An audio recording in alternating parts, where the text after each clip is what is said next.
Have you ever been excited to implement a new library in your Android project, only to be met with frustrating errors? If that's you, you're in the right place. Today, we're diving into a common issue with Gradle dependencies when using the Room Architecture library. I totally understand how annoying it can be when you add a new library and suddenly your project is throwing errors. You're not alone in this struggle. Many developers face similar challenges when integrating new dependencies.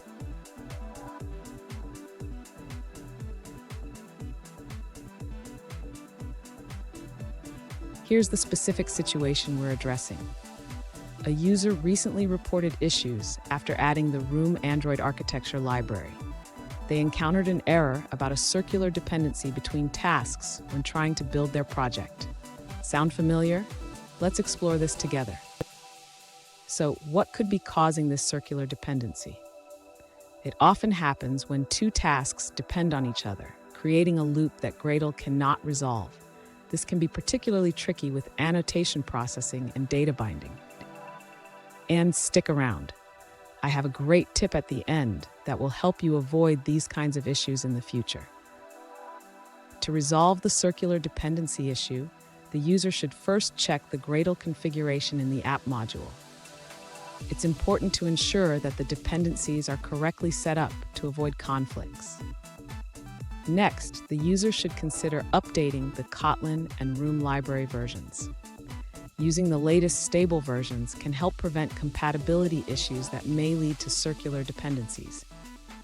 After updating the versions, the user should clean and rebuild the project.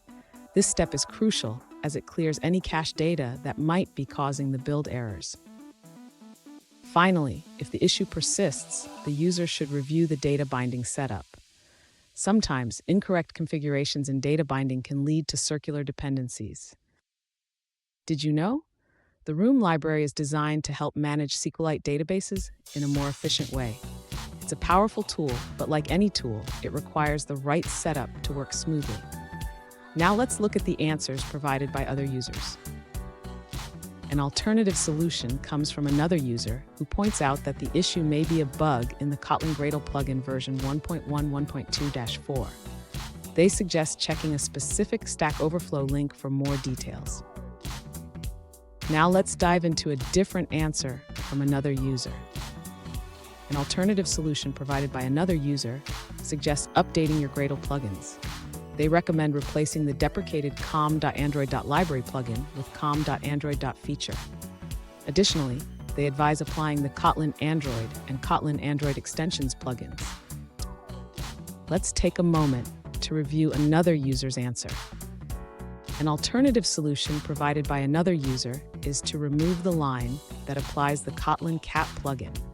They found that doing this resolved their error. That's it for that response. Let's explore another one. An alternative solution from another user suggests that if you're in debug mode, you can try setting shrink resources to false. This adjustment worked for them. Here's the tip I promised. Regularly update your dependencies and check for compatibility. This simple habit can save you a lot of headaches down the line. And there you have it. With these steps, you should be able to resolve the circular dependency issue and get back to coding. If you found this video helpful, please subscribe for more tips and tricks on Android development.